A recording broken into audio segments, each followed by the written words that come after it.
Awesome. Well, we're going to start off by continuing our introductions and adding one more question onto that, which is our little icebreaker question for today, which I've been thinking about all day for this meeting. But I think something that's been on my mind is, what is everyone's favorite little treat?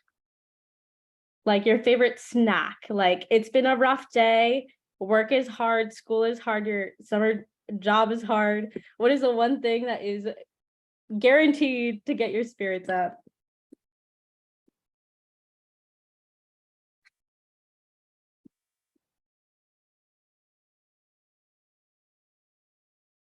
Dimitru, you are the realist for being here at 3 a.m. We're so happy to have you.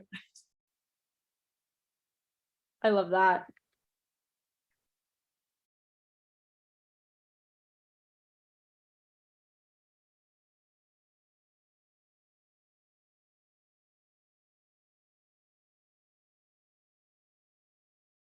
Oh, so cool to see where everyone's joining from.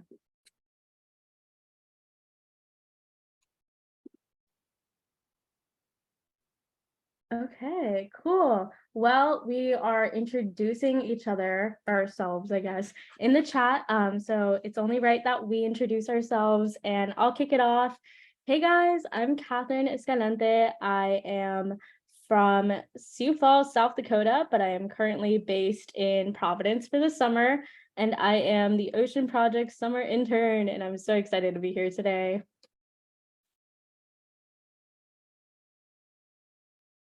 I can go next. I'm Susie. I'm the online communities coordinator for EarthEcho International, and I am so happy. I'm so here. I really am. I'm here and I'm happy to be a part of this awesome panel to help advance some ocean justice. So pumped to get started. And I'm going to toss it to Sean. Sounds good. Thanks, Susie. And great to see everyone joining tonight. We're so excited to have you with us and love the comments in the chat. We are spanning possibly all the time zones that we can think of, it looks like, in this conversation. So grateful for you all for being here and taking some time to contribute to this conversation. My name is Sean Russell. I'm the Director of Youth Leadership Programs at EarthEcho International, and joining tonight from Tennessee in the United States. And I will toss it over to Laura.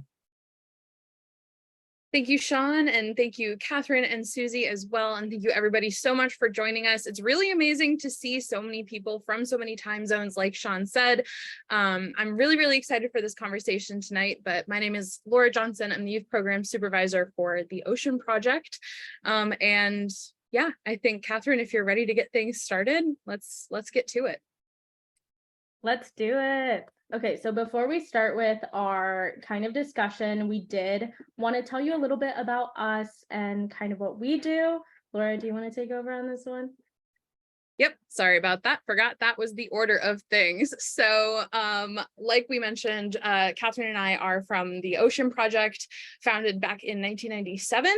And we are a pretty wide-ranging organization within the ocean conservation space. And primarily right now, we are focused on youth initiative programs. So we, you can read from this list here. I'm not going to go through the whole thing, but we have a bunch of different ways that we are able to connect young people with organizations and other youth leaders around the world. I love that part of my job, and something really exciting coming up. We'll talk a couple minutes towards the end of the session about some fun ways to connect. I know Susie and Sean have some cool things coming up as well, but World Ocean Day just passed on June 8th. And we work to further youth engagement and just community engagement in general on June 8th and throughout the year.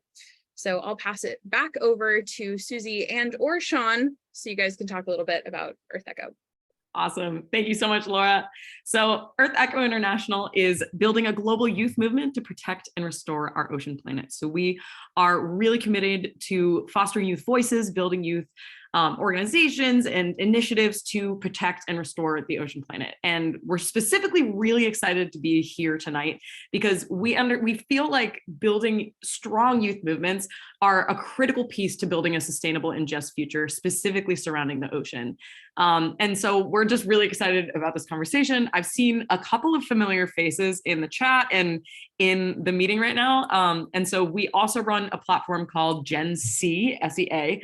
And we have an amazing platform of over 1,000 youth that are from 100+ countries that are all working together across time zones and countries online to help each other build our voices in ocean conservation and climate action. So we're super excited to be here.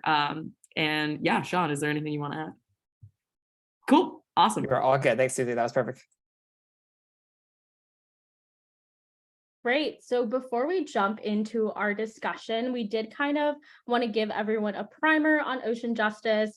I think we said this in an email earlier, but we do not expect anyone on this call to be ocean justice experts. I can speak for myself when I say I am not an ocean justice expert, but we are all here wanting to learn more about ocean justice and connect with other people about ocean justice, and that is so exciting. So with that, what is ocean justice? Well, I think the words of Dr. Ayanna Johnson, who is one of the premier kind of people on the front lines of trying to define what ocean justice, has this really amazing quote, which I've put in here, which I think kind of sums up ocean justice and its goals pretty well by saying that ocean justice is where ocean conservation and issues of social equity meet. We all come from widely different experiences and backgrounds, and I think those experiences ultimately color the way that we see ocean justice. And at the core of ocean justice is advocating for the fairness, equity, and sustainability in our interactions with the ocean. So when our experiences can inform the way that we go about ocean conservation, we get to a much better place with the way that we can manage the ocean and the way that we think about ocean conservation in general. Ocean conservation also really tries to emphasize the fact that the ocean's health is the health of our planet in general. So it asks the questions, what is happening in terms of climate change? Who are the impacts of climate change really affecting, and how can the ocean be an integral part of that solution? And in order to understand that, we need to be able to engage diverse perspectives, including those of marginalized groups and youth.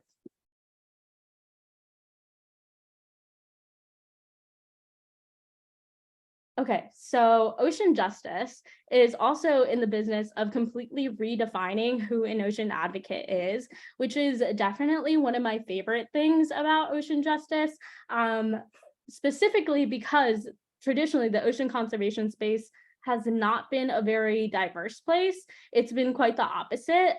For example, I was raised in South Dakota, and that probably might not be the first place that someone would look for an ocean advocate. But that's exactly why we need more people from more diverse backgrounds, because my experience with the ocean is going to be completely different than someone that, grew up in California right near the coast. And I can bring perhaps different things to the issue that other people couldn't. So engaging those diverse voices and those diverse perspectives is really at the core of ocean justice, and also making sure that the communities that are being most affected by ocean degradation and coastal degradation, or any of the myriad of issues that are going on, are being talked to and are being included and represented in decision making. Yeah, a huge part of that is young people, which we'll get into. Okay, so that brings us to today, which is very exciting. So on World Ocean Day, June 8th, the White House announced its interest in developing the United States' first ever ocean justice strategy, which is so exciting. And to help really develop and kickstart this strategy, they decided to ask for the public's input, which is so exciting. So people on the Federal Register can submit their opinions and recommendations on a variety of topics that kind of span ocean justice, and political leaders have to look through all of them and use all of y'all's inputs to really put something together and put together a national ocean justice strategy. So your voice is needed. Our generation has been on the front lines of advocating for climate change solutions.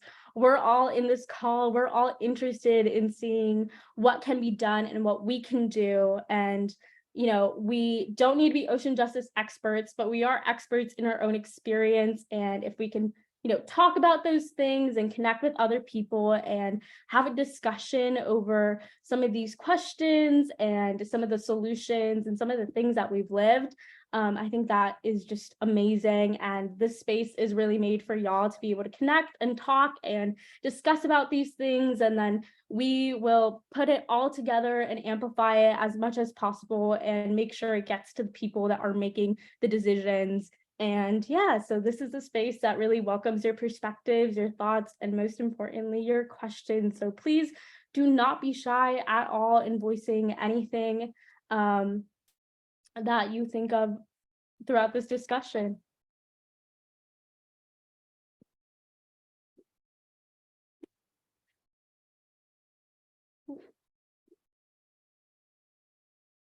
It looks like we may have lost Catherine, so I'm going to call on Susie if you want to just go through some of these expectation lists while we're waiting for her to come back.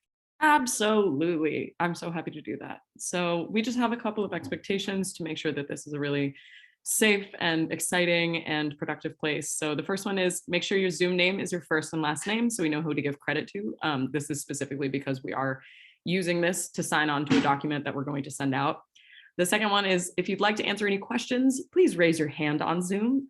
You can find that in your little 3 dots that says more, and you can raise your hand, give a reaction, and we'll call on you. And then if you're not talking, please be muted. And if you don't feel comfortable speaking to the entire Zoom, you can give your thoughts in the chat, or you can type directly into the Google Doc that we shared with you. So just because you don't want to, unmute or turn your camera on, please don't think that that means that you aren't able to participate. We would love to hear your thoughts in any way that you want to give them.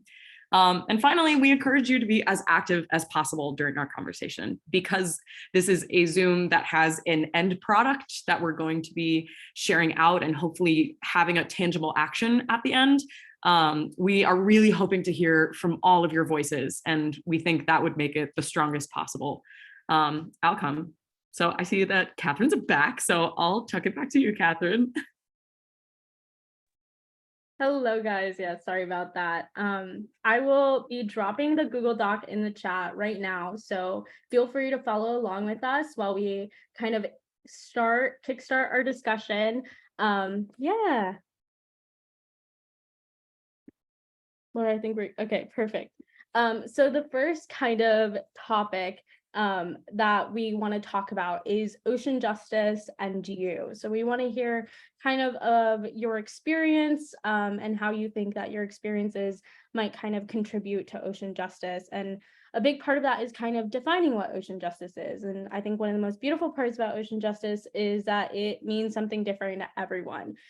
So we'll start off with the question, what does ocean justice mean to you?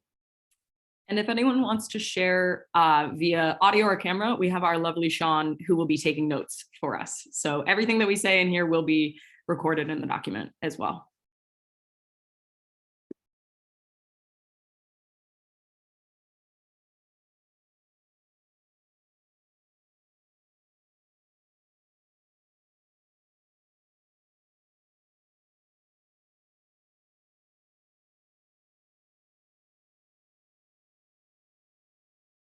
Go for it, Maddie.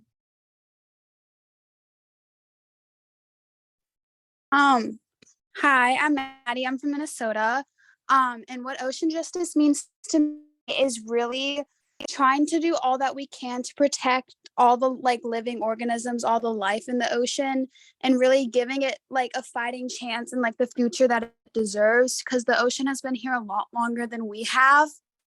And then for me personally, I'm landlocked. I go to school in Indiana, so I'm nowhere near the coast. Been working with various environmental groups and learning the skills and the tools needed to kind of outreach and educate those around me on such an important topic. I love that, Maddie. Thank you so much for sharing. Awesome. I'm going to go next to John. Can you guys hear me? Yes. All right, good. So yeah, I'm John from Las Vegas, Nevada. Well, in the desert and gambling. So maybe 2 different things are off of the ocean, but I think the main thing with ocean justice is the realization that how the ocean affects more than just people on the coast. The ocean affects things other than the people on the coast. People just think of fishing or maybe just boats. but the ocean, the health and current state of the ocean also affect people's health with how weather can be affected by current health of the system, the climate, such as with the Gulf Stream, and even inland, such as I told you with the Gulf Stream. That's why many places in northern Europe are a lot more habitable than places on the same latitude as it, like let's say like in North America or further east in Asia, Siberia, for example. And also it's the realization how people's lives are affected by it, even inland, as I said before, with the weather and the economy and health of the ports in regions would eventually ripple out towards people inland, because as products would become more scarce due to it, or the longer health effects would come from there and affect everybody along the river's course. So the ocean is a lot more impactful to people than many would realize. Absolutely. I love what you had to share because it really does affect everyone. Thanks, John. Next, I see Raina. Hi, I'm Raina. I'm from Torrance, California, but I was actually born in Arizona.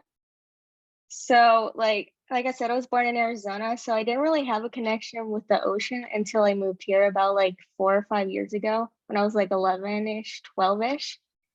Yeah, so I gotta say, my thoughts on ocean justice is like very similar to others, but I do believe we really have to fight when it comes to a lot of things such as overfishing and like coral dying, coral bleaching.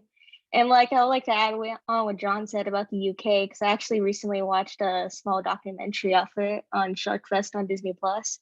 There's a lot of overfishing going on there, but it's a lot of like endangered species such as blue sharks, who all have very slow reproductive systems. So obviously it takes slower for like more to produce if you accidentally fish too much of them. Really good plug. I'm totally going to check out that documentary. Thanks, Raina. That was really awesome. Next up, I see Bettina.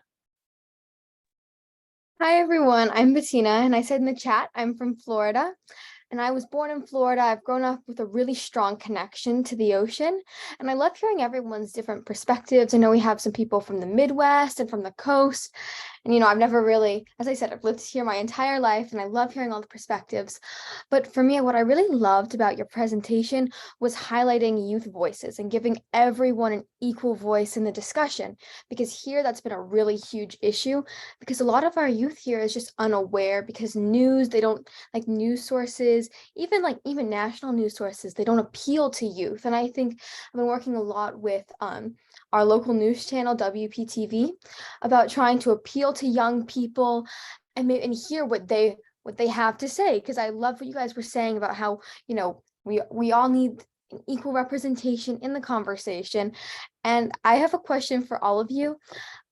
How do you guys get started with it? Because I'm having trouble. I'm going into high school next year, and I'm having trouble being taken seriously by like even my local government officials. Oh, Bettina, I love that question so much. I think that's a fantastic question. And you are in the right place to be asking that question, because the Ocean Project and EarthEcho, our whole deal, our whole jam is helping youth get plugged in, get resources, and have the voices amplified, especially in local community activism. So specifically in Florida, we have a huge presence there. I don't know how close you live to Loggerhead Marine Life Center, but I used to work there, and they do a lot of really good work with local advocacy. But Sean knows like every single person who has ever thought about the ocean in Florida. And so I'll throw it to him because he also has some really good things to say. Susie, thanks for that. Bettina, thanks for being here. Thanks for your great question. Laura, I see your comment in the chat too. So excited to see if we can kind of dive in even deeper with other folks' feedback. But I think, just quickly, I think plugging into conversations and organizations, like I know you're obviously part of our work at EarthEcho and part of some of these programs, like this conversation tonight, I think that can also, add additional credibility to help support and back up your work and your perspective, no matter where you're coming from. And so if any way that, I think I speak for all of us from the organizational sides here, any way that we can help provide some kind of organizational support or backing to the work that you're looking to do, if that adds some credibility or helps get you in a door, I think that's a big a big part of this. So often in our work with young people, it's our job is often to open some doors, break down barriers, make a few introductions, and let you all run with this. And that's certainly what's happening in this conversation tonight. We have this feedback is going to leadership team members at the White House, and that's a direct channel to federal decision makers. And so any way that we can help kind of break down those barriers, happy to continue to brainstorm and be a resource for you all on that front. And Laura, I love your comments. We'd love to chat about this in even more depth. We've got some time with the rest of the group too to kind of get group feedback here as well. But thanks so much for the question. Awesome. Yeah. And I saw Laura's or Catherine, sorry, I don't know why I thought that was Laura. Yes, I want to see Catherine put in the chat that we absolutely have time for this at the end of the Zoom. So we will continue to answer those questions for sure and beyond. But for now, let's stick to the things in the Google Doc that we want to get to. I see Cheyenne next. Cheyenne, go for it. Hello, can you hear me? Hi, I'm Cheyenne. I live in Long Beach, California. Ocean justice, for me at least, means like sticking up for the ocean and kind of getting people out of the mindset that like the ocean and climate change issues are not like bigger than them. Like their actions matter and like their voices matter when it comes to these things. Like it's not just like a problem for like higher people to do to help fix and stuff like that. I love the ocean. My family actually calls me a fish sometimes. So I volunteer at the Aquarium of the Pacific.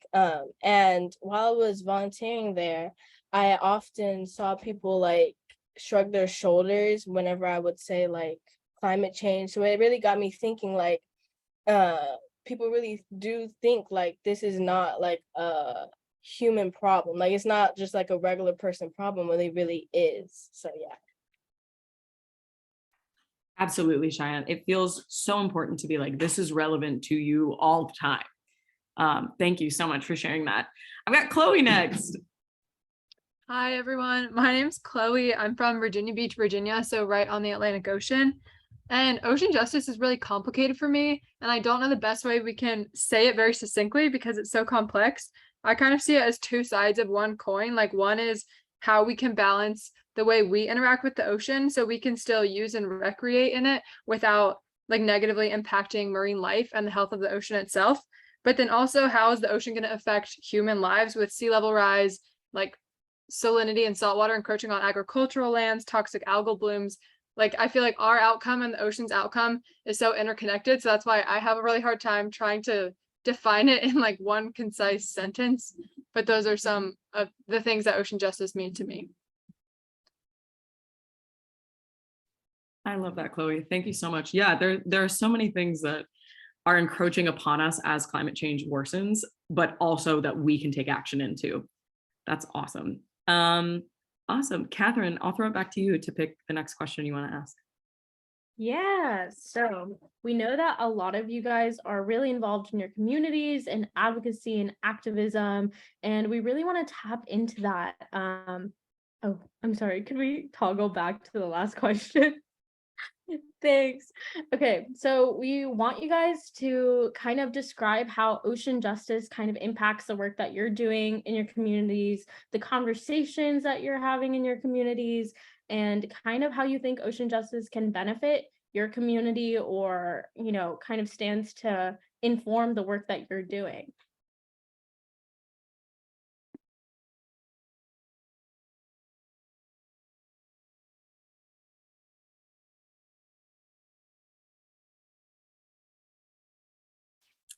I also want to flag Will's awesome message in the chat that for me, ocean justice means to share the benefits and burdens from the ocean's health with fairness and ensure it's healthy for future generations and wildlife.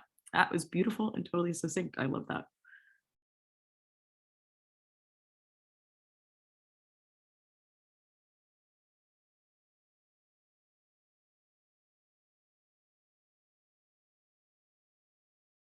Amazing. Okay, I see Siyun. Let me know if I'm pronouncing that correctly. I recognize you from Gen C. Go for it. Yeah, hi. My name is Shion. I'm currently in North Carolina, but I was born in Korea and I live in Louisiana. so obviously very close to the Gulf Coast. And I actually was born, well, my family comes from a seaport city, so the ocean definitely means a lot to me. But so far, ocean justice and ocean conservation in my community has been a lot of like protection of marine life and certain aspects of conservation. So for example, I work with a group that uses old Christmas trees and recycles them to prevent coastal erosion, which I think is a great idea. And it's just one example of the many creative ways our communities use resources to help fight damage to our oceans. But so far, there hasn't been a lot of push for legislation as I would love to see, like no concrete goals. Like I know promises like 30 by 30 is a big one that folks at Gen C can definitely relate to. But so I do think while that's highly unfortunate, it's definitely up to us as youths and members of our communities to push for such realities, because I do believe that wherever you are, it doesn't matter your proximity to the ocean or any body of water, because there are no excuses to not advocate for the ocean. Absolutely. I had heard of the Christmas tree, like coastal dune restoration thing on social media, and I'm so happy that that's a real thing. So thank you so much for sharing. That's amazing. I see Raina next. How ocean justice is like in my community is like in California, they're obviously trying to make bigger steps, but it's obviously not perfect and it definitely needs improvement, such as them trying to get rid of like most places with plastic straws, replacing them with paper straws. And I actually work with Cheyenne at the Aquarium Pacific. We both volunteer there, and we're both part of the Teen Climate Council, and we're doing a lot over there. Like our summer committees posted a short film, and my community posted a children's book that's like they're both published. So we're trying to give more out to youth and older audiences over there and show what it's like to have ocean justice around your community and what are the benefits. Yes, Raina. The aquarium gang is so real. That's how I also got started in ocean advocacy. So I love that you work at the aquarium. Amazing. I'm gonna go with Bettina next. So the work I do in my community, as I mentioned before, I'm trying to work with a lot of local news platforms and gearing what they show to youth and raising awareness and all of that. And I've been trying to talk to everyone from like experts, marine biologists, or just like my classmates in school and see what they know, see what they're interested in. And a few of us, we attended a town council meeting a while ago, and rising sea levels was a huge problem. As I said, I live in Florida, and it's, we've been talking about it for years, but what I found is that our council, we're trying to put a Band-Aid on it.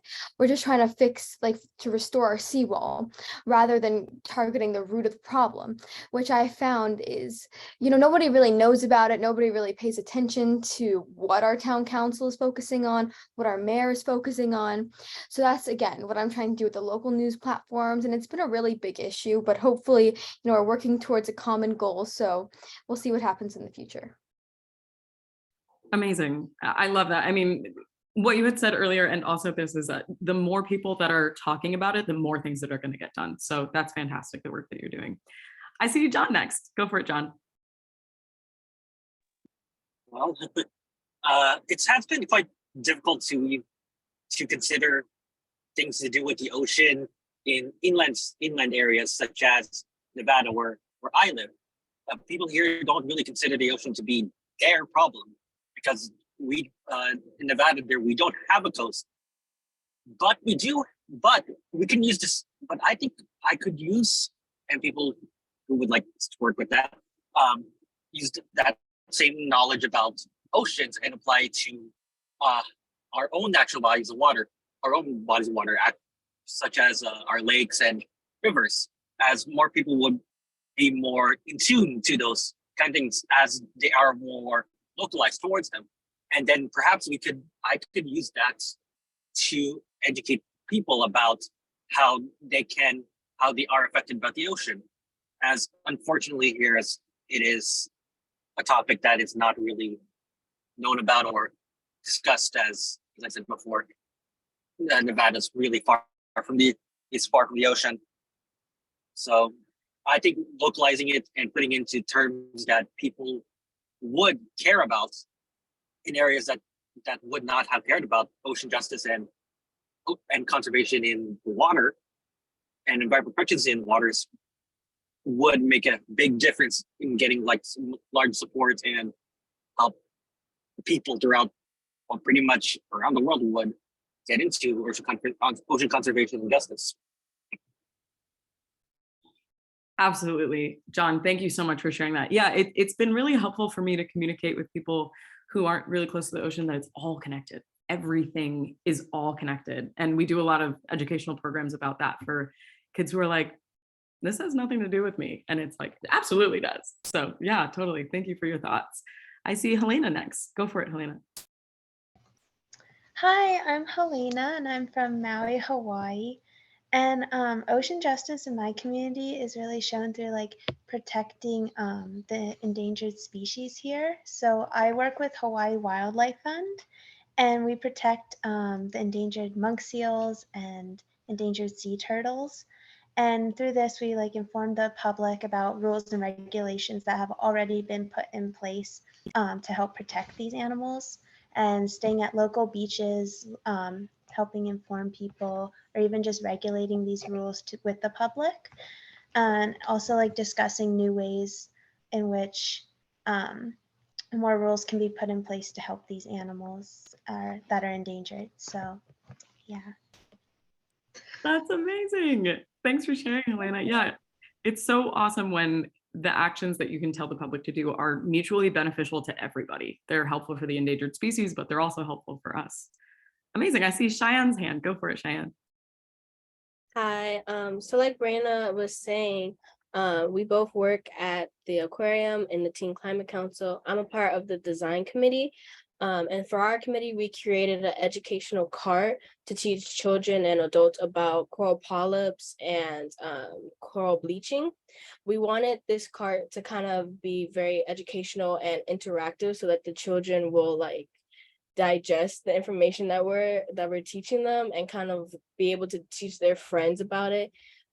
So we wanted them to kind of like focus and not just like look at it and then run away.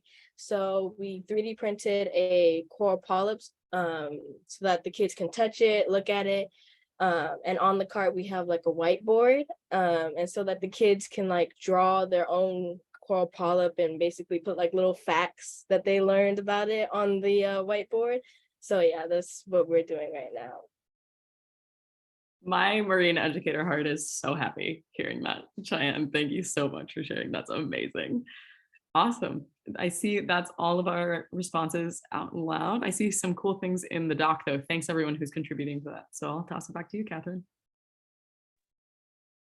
Beautiful. I love all of your guys' thoughts on that. There's so much I want to say. Oh my gosh. We can move on to the next slide, but I do want to encourage everyone who hasn't talked yet to come off mute. We want to hear from as many of you guys as possible. I'm personally just so inspired by everyone that's had a moment to kind of share their experiences with us. And I hope that you guys are just as inspired because y'all are so amazing. So many of us have unfortunately experienced and, kind of have recognized a lot of barriers to ocean advocacy and ocean justice in our communities. And we want to take a second to kind of identify those. So we wanted to ask, what do you think are the biggest obstacles that we face in achieving ocean justice, whether that be in your communities, in your work, or even nationally?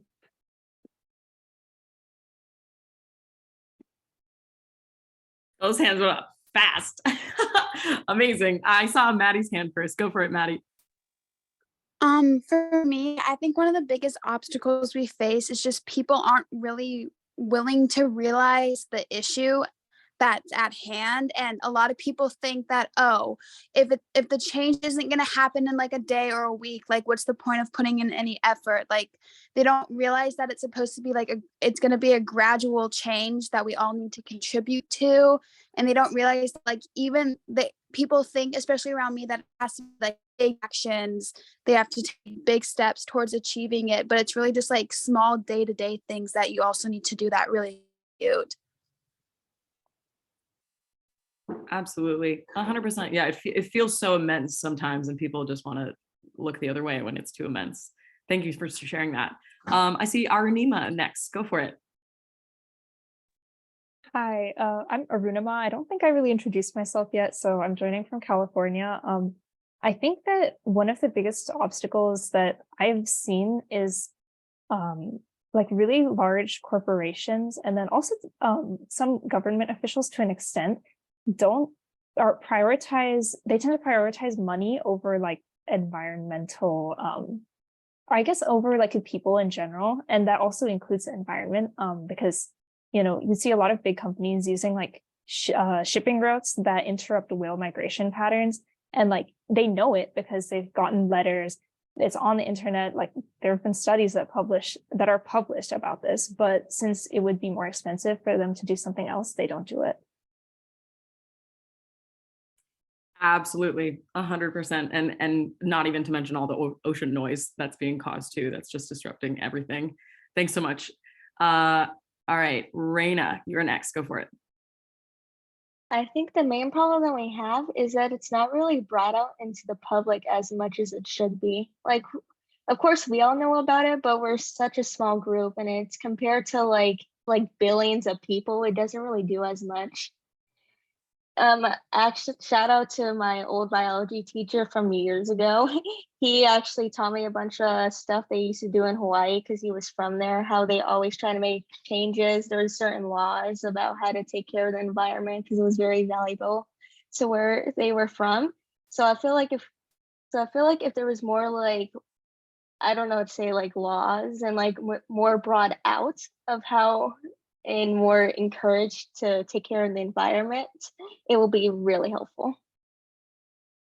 Yeah, absolutely. I think there's a quote from Katherine Hayhoe where she's like, the best thing that you can do about climate change is to talk about it, because we need everybody doing everything everywhere. Awesome, Raina, thank you. I see Anne next. Hi, I'm Anne, and I live in Hawaii. And I think the biggest obstacle here is that a lot of people care about the ocean, but it's hard to make super impactful change. Like, I'm in a lot of organizations and clubs that do beach cleanups, and it always feels like we're trying to make right the mistakes from prior instead of moving forward and making more impactful change. And I think that's more because more like nationwide and global efforts need to be made, like together as a larger community rather than just within local communities. 100%. It's mixing that individual and collective action for sure. Thanks, Anne. I see John next. Yeah, as I talked about before, and how many people are apathetic. Yes, that's would be a good word for that. Yeah, are apathetic towards ocean conservation and the impact that it has on their lives.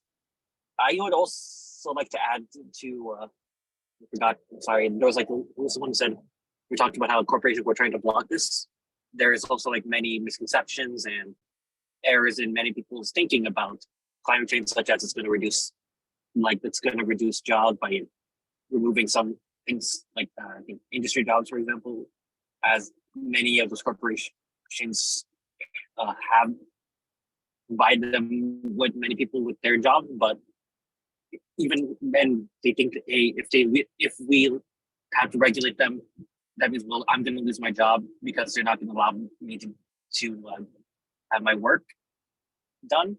And I think it's important to try to break through those misconceptions and to allow so people were able to talk about it in the right ways and actually bring out positive change rather than fighting for things that are incorrect or harmful.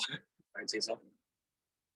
Totally. Yeah, absolutely. I have a friend who works specifically with labor unions in the climate space to really just spread the word that climate jobs are good and will be like lucrative and helpful. And I know the Sunrise Movement has an entire basis on creating a sustainable future and green jobs along the way, and really good jobs. So I'm glad that you brought that up. I think that's really good. And please let me know if I'm correcting or if I'm pronouncing this correctly. Senna? You got it right. Go. So yeah, my name's Senna and I'm from Japan. And I think the main issue I see is a real like disconnect from the issue. I think a lot of people don't really see the consequences of their actions. And I think it goes back to the whole concept of like interconnectedness and ocean justice, but I think a lot of people fail to see beyond sort of the immediacy and like sort of the direct I guess product of their actions, and fail to sort of like see beyond that and see the tangible impacts of their actions. And I think talking to a lot of people, there's a real, I guess, like push for more like education, especially in public schools, about, you know, these key issues that so many people sort of don't really see themselves playing a like huge role in, or are like largely apathetic about, like as mentioned before. So I think there's definitely a bigger push for like education.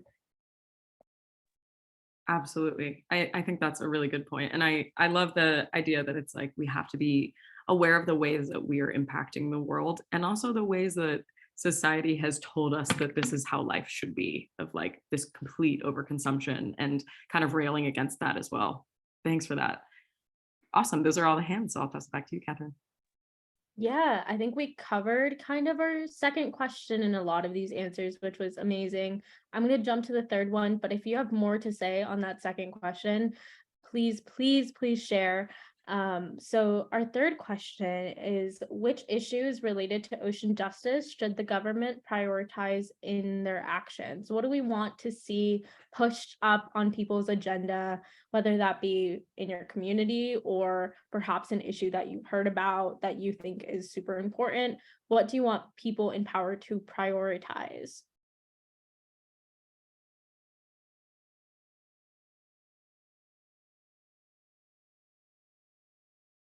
All right, I see John's hand. Go for it, John. Honestly, I think the main thing is, while regulations would be good, those regulations would not mean anything if there isn't any sort of tangible effect to the corporations, individuals that would do it. So like, I remember I was watching a documentary about some environmental disaster. I think it was like the Baia Mare in Romania, where the mining company, due to neglect and because mainly neglect and mismanagement, let a dam filled with toxic mining waste go into the Danube River in Europe. And the punishment after that was relatively light due to I think it was only like a couple million in reparations, because the company was able to go into bankruptcy and file for protections, and pretty much nearly got relatively lightly for how much environmental damage that they have done.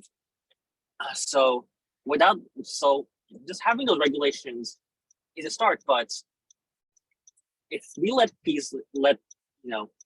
polluters, major polluters get away with stuff like that, I don't think anything that we could do would stop them, because if they think they can get away with it, what's stopping them? And I also think initiatives such as for technology has to be done to show like, hey, there are alternatives to do this, but you also need to realize that you have to be careful about it, because we may need to fall into false promises, for example. But I think that's different tangents that we would not. I would go on at a different time with that.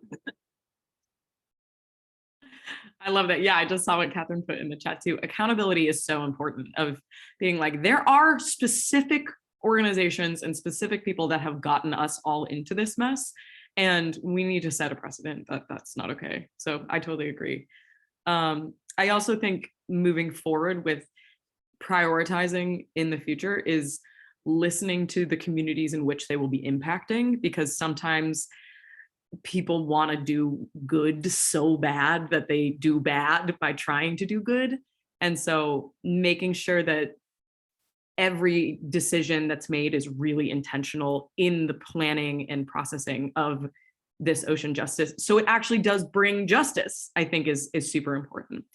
Awesome. I see Chloe's hand next. Yeah, I still definitely need to learn more because even when I'm trying to think of an order of how to prioritize these, I'm not really sure.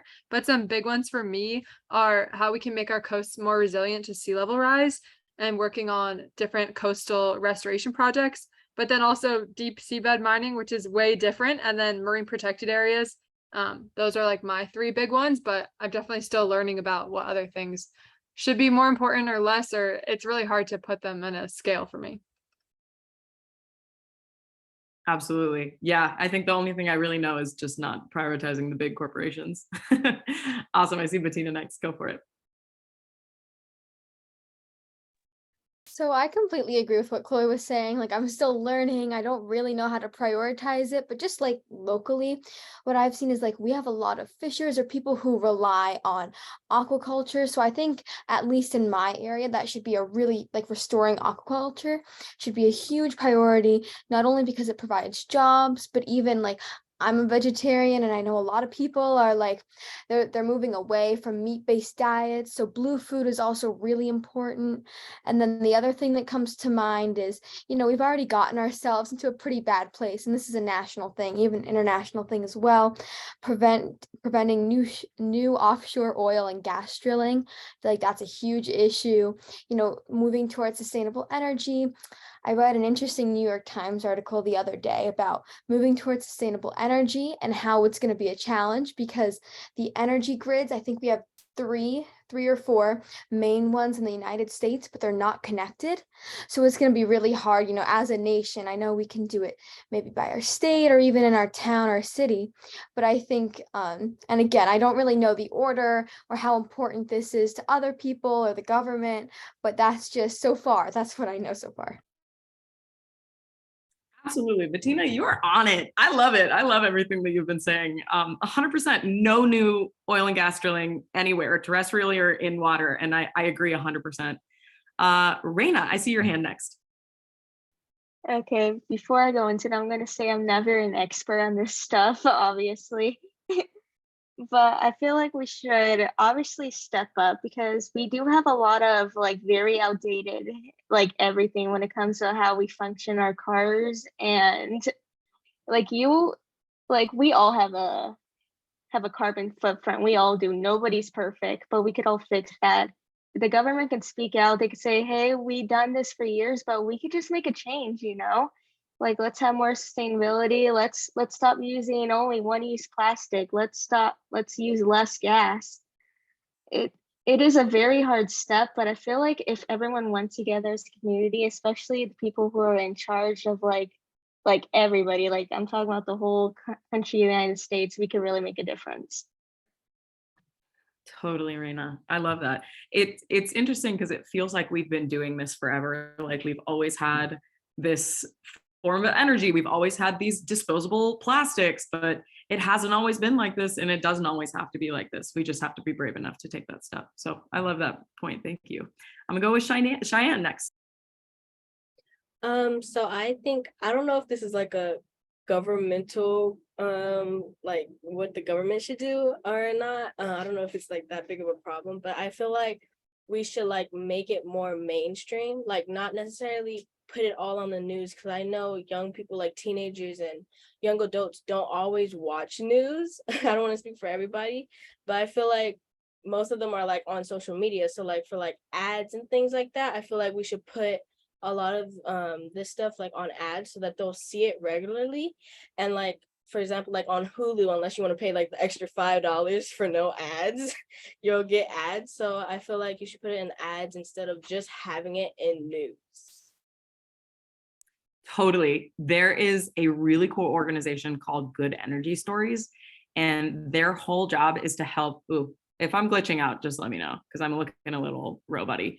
But their whole thing is that they help like screenwriters and storytellers in Hollywood put climate and environmental issues into their stories. And I think that's a great way to integrate it into everything that we do. So love that, Cheyenne. Thanks. I see Cheyenne next. Go for it. Yep, so I definitely agree that communication, engagement, awareness, these are all wonderful actions that governments can take measures to and ensure in their populations. But I also think like behind the scenes work can also be done. So for example, just kind of thinking of the issue of maritime shipping and the industry that goes into that.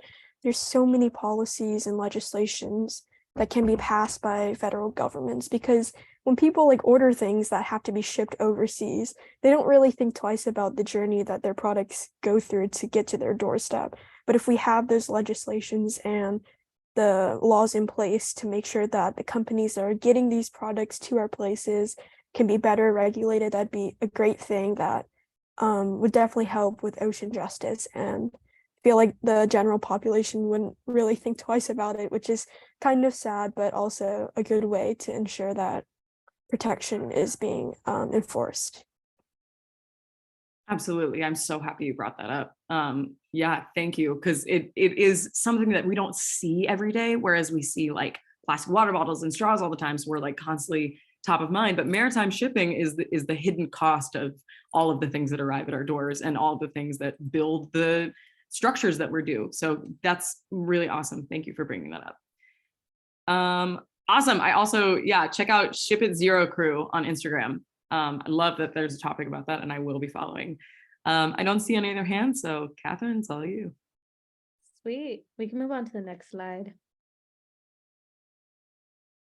So identifying barriers is such a crucial part of this conversation, and I want to thank you guys so much for all of those amazing things that we pointed out and the things that we want to see changed. But I think finding solutions and changing stuff is our priority and our focus, and that's kind of what this topic wants to focus on. And our first question is, what does it look like when the federal government actually incorporates ocean justice into its actions and decision making? Can you provide any specific examples or ideas?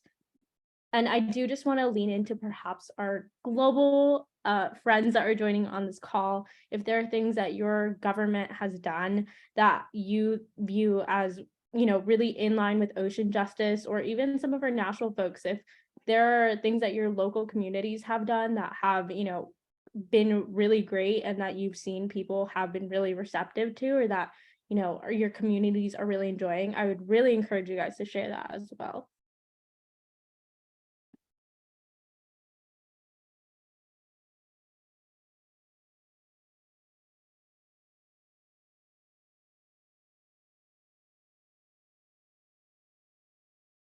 While people think on this, I can jump in. I think it's really important for a federal government to really consider its people as well as its wildlife. And we've talked a little bit about this, but I've seen some really cool examples of how extractive industries can pivot to restoration, conservation, education, ecotourism, in terms of food, but also in terms of land use and jobs. And so I love examples. I don't have specific ones just because I like scroll by them, but like I love when governments are able to help the people in their local communities pivot to having both a great career and a livelihood and also protecting the local environment as well.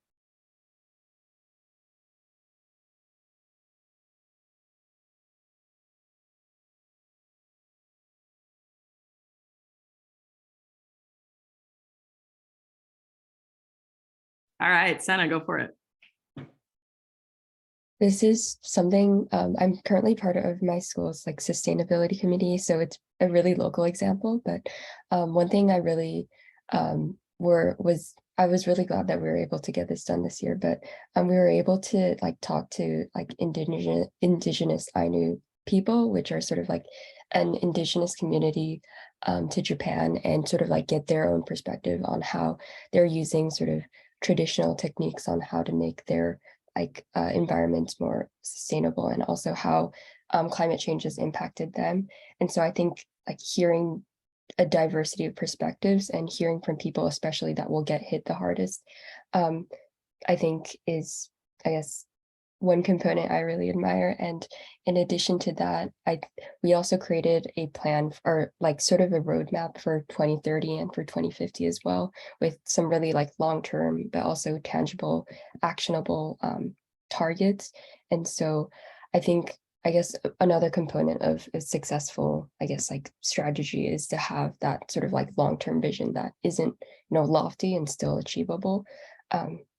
Because, then you have something you can sort of like strive towards with those goals in mind. So I think, yeah, those are two things that really stood out to me in my local community. That's amazing, Sana. Thank you so much for sharing about that. I love what you mentioned about having attainable goals that can be implemented and that can be held accountable for being implemented as well. I think that's amazing. I'm excited to see more about the initiatives that you're working on.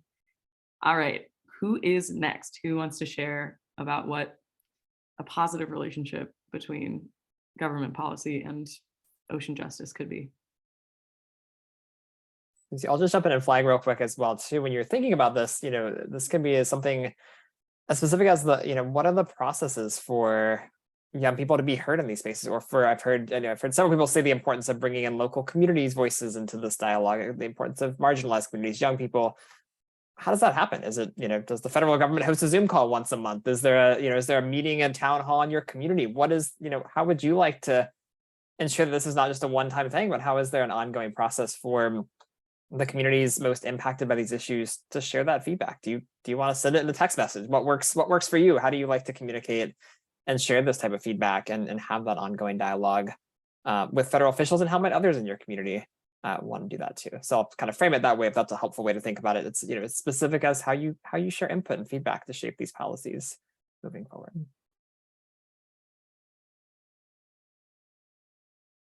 Go for it, Bettina. You got it.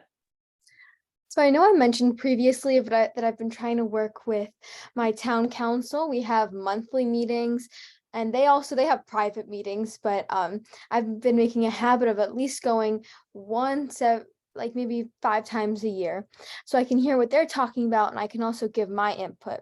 And recently, my eco club at school, I was the co-president with another water ambassador. And we reached out to a group of local fishers, or just people who rely on the ocean as a sustainable source of income. And we wanted to hear their perspectives, so then maybe we could take that to the town council, because I've already shared my opinion multiple times. So I wanted to get a fresh perspective that I could use for my own knowledge and maybe bring some awareness to our town council. And what I found was that it wasn't really, they weren't trying to ignore other people. I think it was just ignorance. And I think that hearing all the different perspectives really helped them. It's amazing. There is such a danger in the single story, and being able to go in and really build those relationships and show where you're coming from is fantastic. Awesome. Who's next?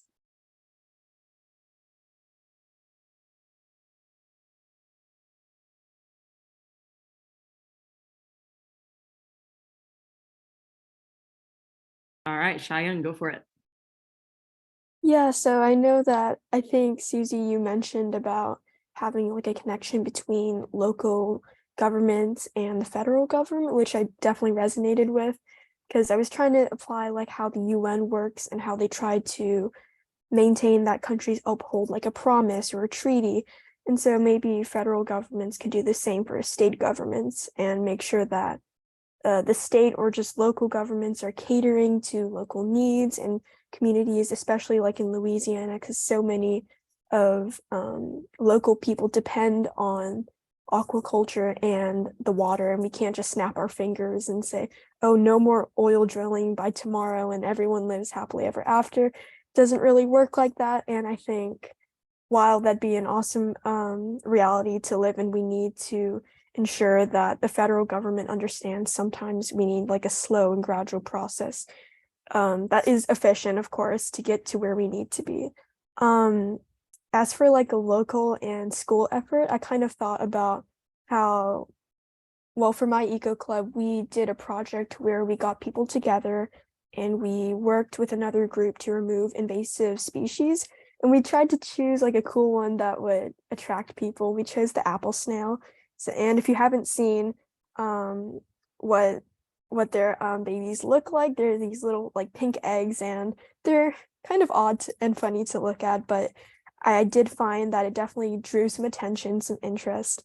So I think piquing that engagement in people is definitely very crucial. I did do a quick Google, and their eggs look like, if anybody remembers Floam, they look like those. I'm putting a link in the chat.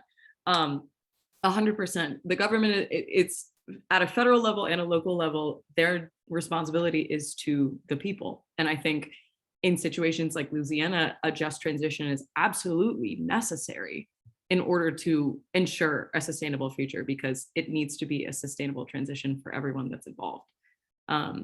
Absolutely. I love that. Okay, I'm going to give a little bit more space for anyone else that wants to share, but if not, I'll toss it back to Catherine in like 10 seconds.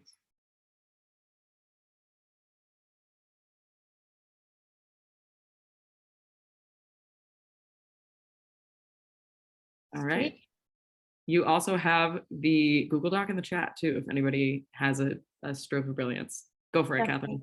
Oh, and the Google Doc will be available overnight. So if you have a thought at like 2 a.m. and you're like, oh, I should have said that, you still can, because that's me like all the time. The third question is a repeat, so we are able to move on to the next slide. So we're all good here.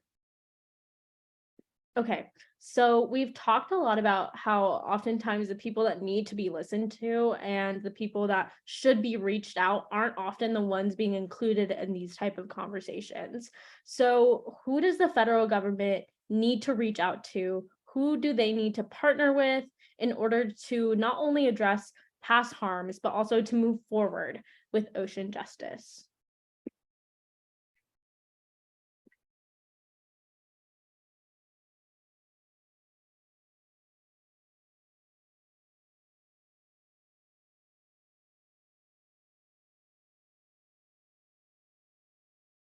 All right, Cheyenne, go for it.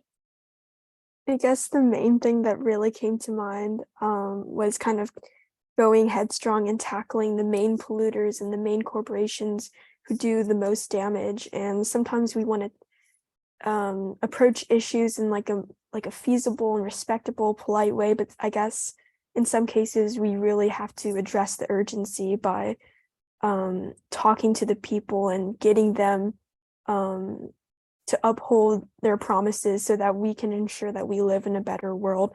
And sometimes that does mean speaking to the major corporations that need to be upholding such standards. So yeah, that was just a quick input. Absolutely. We need to call in the people that are causing harm, people, corporations as well. 100%. What else? I said Bettina and then Raina. So I love all the previous shares, and I really I enjoyed that perspective. But when I first saw the question, I was thinking about it from like a different perspective, as in like reaching out to all of the amazing local organizations that are doing such like amazing work. And I'll admit I'm guilty to it. I'm not aware of, maybe I've heard of the organization, but I'm not really aware of the work that they're doing. And I feel like if we all came together, even though maybe we have slightly different missions, I feel like generally we have a pretty common goal. So like, I feel like if we could band together, strength in numbers, we get a lot more done. I love that. People always ask me how I work in like climate environmentalism because I must be stressed out all the time. But I'm like, no, I actually just meet amazing people in organizations all the time that are doing the good work. So yeah, coalition building is so important when you have all those voices together. Awesome. Raina, go for it.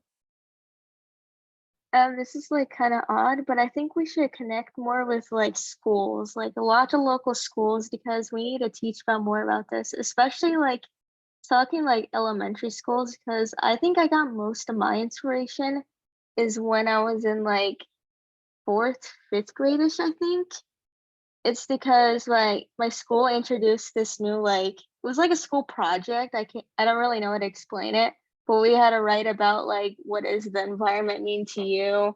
And I was talking about like, oh, I love the environment. I love the trees and the ocean, and I also love to hike everywhere. And it really helped me connect about everything I know today. Honestly, if I didn't have that project, I probably wouldn't be here today.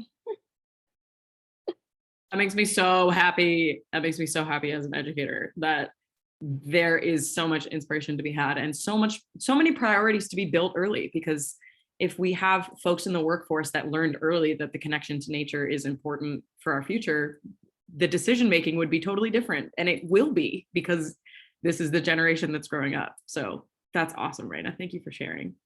Who else?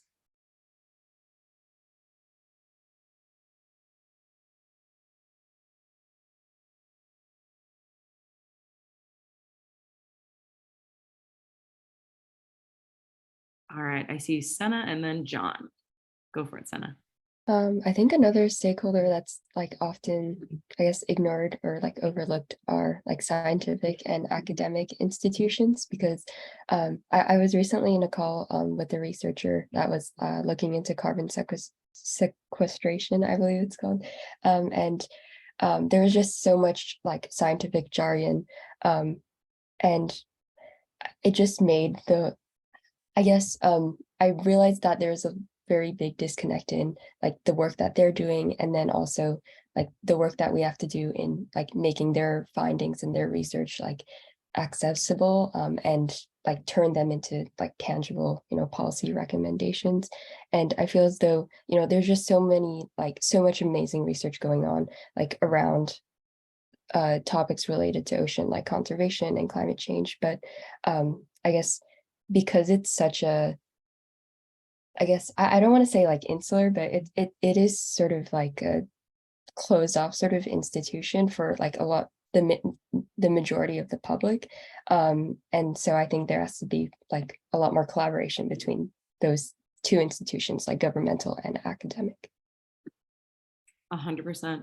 I have a friend whose job entirely is to explain carbon sequestration in under 10 minutes to local officials, because they have literally never heard that word before. And so in order to get policies passed, people need to know what things are and how they work. And so that synthesis and that creation of the accessible knowledge is super important. So I think that's definitely important. Awesome. John, go for it. As the others have stated previously, local organizations and local educators would be an excellent choice to both connect with the people themselves, but also with educators. As the previous person said, there was a lot of scientific jargon, and many people have difficulties trying to understand scientific words and concepts behind, as you said, carbon sequestration, how such a succession and ecology, how it affects everything. Many people would find that quite confusing. And I also think with local people who are more local and would understand the local issues to be there would be significantly less distrust, because I'm not an ex, like I don't think so. I'm not sure if it's all true, but at least from my experience, there is a lot of distrust between people who are like in higher authorities of when they try to say things, when they're trying to do orders. I think there has to be a specific amount of trust between the two sides, and in order to get things done, you need to build that up, and through local parties, that trust can be built, and things will be a lot more organized and easier to collaborate with. Well, at least that's what I think, even though I'm not an expert. But 100%, absolutely. Building trust is an intense part of passing policy, getting elected, running politics in general. And I think it's really important, if we have these kind of ambitious goals, to let people know that we're really gonna stick to them. So yeah, thank you, John. That's awesome. Before we move on, I'll just add that it's necessary to include Indigenous knowledge, Indigenous folks, people who have traditional relationships to the land, and people who have known how to tend to the land and have lived off the land, and who are creating their livelihoods on the land, because they obviously know more than somebody sitting in an office. Awesome. I'll throw it back to you, Catherine. Yes. We can move on to the next slide.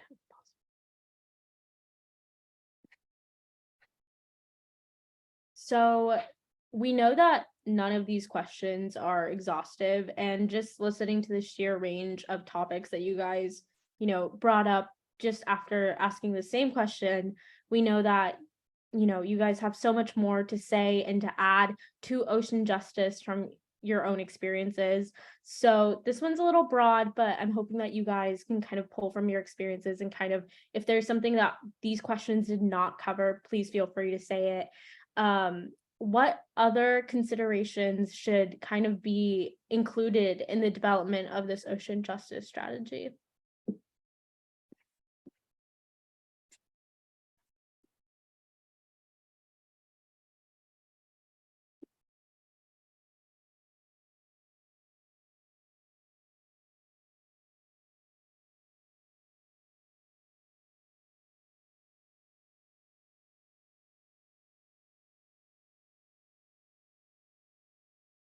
Cheyenne, go for it.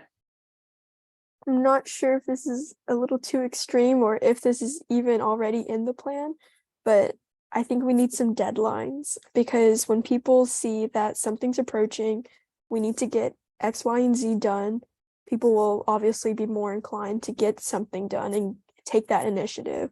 And I think that would be a great part of the success of the strategy plan. 100%. We gotta get it done. I was gonna add, we need metrics and kind of frameworks for what success looks like and what we need to be aiming for. So agree, 100%. Maddie, go for it. Kind of two things. I feel like I know we're trying to like sort it out ourselves as a country right now, but also doing things kind of like how the EU is doing and holding like other countries accountable for their actions as well, and like reminding everyone that this is like an international problem that we all need to be trying to better. And then also just reminding people that it doesn't you don't have to be taking part of like extreme initiatives, like just be conscious of your day-to-day actions and how that might affect the environment. Totally. The ocean doesn't really know which borders it's flown into. So that's a really good point, that this goes so far beyond just US, and it's a team effort across the world. I see John next, go for it. Yeah, with international, this is going to be a little bit more international rather than local government or nation government. But at least from my experience, I have actually seen how people feel in other countries, such as my native country, the Philippines. I think a lot of people over there are being left out of the conversation, because I feel like a lot of the talk regarding ocean conservation is mainly concentrated towards more, how can I say this, more advanced countries that has the infrastructure and resources to go into those sort of more high tech and innovative kind of things, while other countries wouldn't have those same resources. But and that may not be feasible for them. I personally think there should be more discussion between at least those countries with those resources, and see what they can do with what they have in regards to ocean conservation. Oh, but at least that's in my experience, because I feel like a lot of people are feeling powerless towards it, or apathetic, as I said before. Absolutely. There's so much room for listening and collaboration. Awesome. I see Raina next. I think that we should normalize having everyday things more sustainable. For example, is we all one-use plastic is something that we're very used to at this point, but I've seen a lot of people trying to step it up. I actually seen this one small business making it out of beeswax, and it like lasts up to like years and years.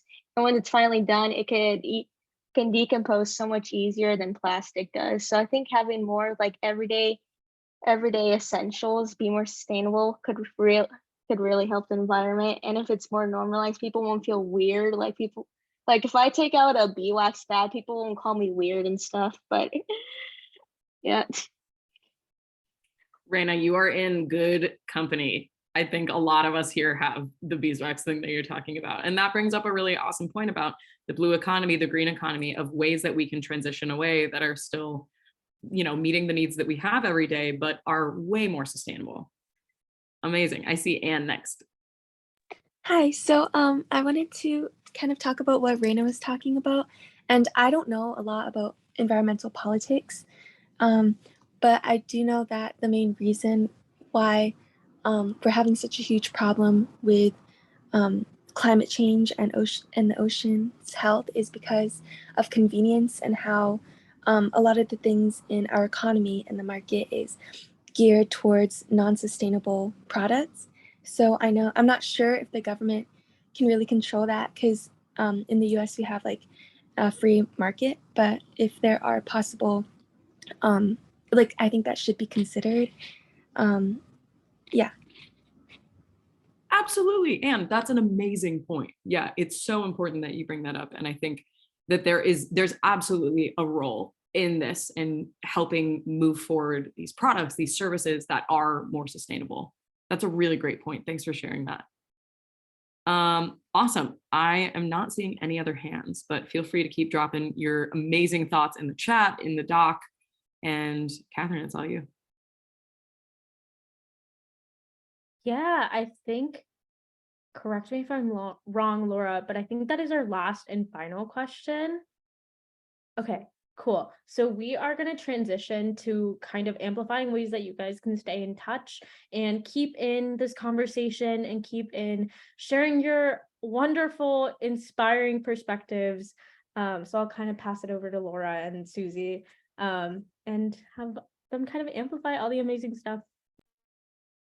Yeah, thank you, Catherine. And I just want to say that you guys, this was so inspiring just to be a part of, just to be a fly on the wall during this conversation. All of you contributed so many powerful ideas, and all of your perspectives are so unique and individual to your local community, but still so applicable on a broad scale. And it's just, I'm very excited about this. This whole thing just in general, but like this sign-on letter, I think is going to be really impactful. So like Catherine put in the chat, the Federal Register, don't forget, if you want to submit your own public comment, you absolutely can on both the Blue or Ocean Economy Plan and the Ocean Justice Plan. But as far as keeping in touch with us, definitely make sure to follow World Ocean Day and EarthEcho on all social medias. I know that as far as World Ocean Day is concerned, we are on Instagram, Facebook, LinkedIn, Twitter. I believe we're on Threads now too. And EarthEcho, I believe you guys are all on those as well. And then I'm going to pass it over to Susie to talk about Gen C in just a moment, but I do want to talk a little bit about our World Ocean Day Youth Advisory Council. Shout out to Senna on this call. She was one of our alumni from this past year, this cohort from Japan. So thank you for joining us, Senna. It's been lovely to have you on a call again. But yeah, so if you are interested in joining this council, you have the ability to connect with young people from all around the world. This past cohort was 26 students from 20 different countries. So it's a really unique opportunity to kind of have your work amplified around our big network, help us kind of shape World Ocean Day into the opportunity that it is. And those applications, I can send the link in the chat in just a moment, but the application deadline is August 4th. So definitely keep that in mind. And I will pass it over to Susie while I grab the application link. Yay. So we have an amazing online community. I saw someone in the chat mention an online platform that would be helpful for people to connect, and I've got just the thing for you. I know a lot of us are already in Gen C, but I would absolutely plug joingenc.org. It's for 13 to 25-year-olds, and it is for folks all over the world. We have 100+ countries represented. We're constantly posting internships, the World Ocean Day Advisory Council applications on there. Internships, jobs, funding opportunities. We're doing spotlights. We're posting events. We also do a monthly skill building workshop called our advocacy workshop. And it's a really cool opportunity to both make new friends in the ocean and climate space, which leads into coalition building, and also get your foot in the door where you want it to be. So you can also see people that are in your local area. So if you're looking for people, for example, in Florida, there's so many people there. So we are always looking for more members. We're almost at 1,500 and we're trying to hit that by the end of the month. So join, tell your friends. One last thing is we also have our Water Challenge Ambassador application due on Friday. So if you're the kind of person who enjoys doing an application in one day, here's your chance. So we have our Water Challenge Ambassadors are a group of community scientists all over that are working to both monitor their local water quality and do local education and outreach. So if you're interested in education and outreach, I'll send you that link right now. Thanks, Catherine, for putting in the Join Gen Z thing. I'm going to put that in one more time and then get our water monitoring website up as well. Ambassadors, boom. And that's all I've got for us.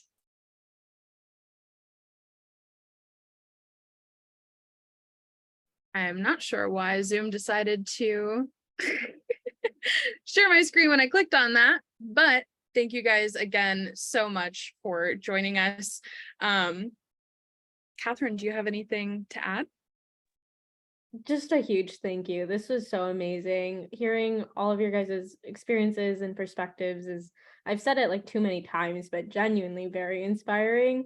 And I can't wait to hear from all of you so much more in the future. So thank you guys. Everybody give Catherine a round of applause. She did all of the work for this. She's the best.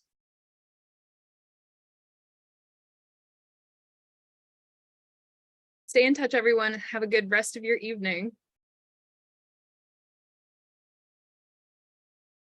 Thank you so much. Thank you. Thank you. Thanks, everybody. Have a good one.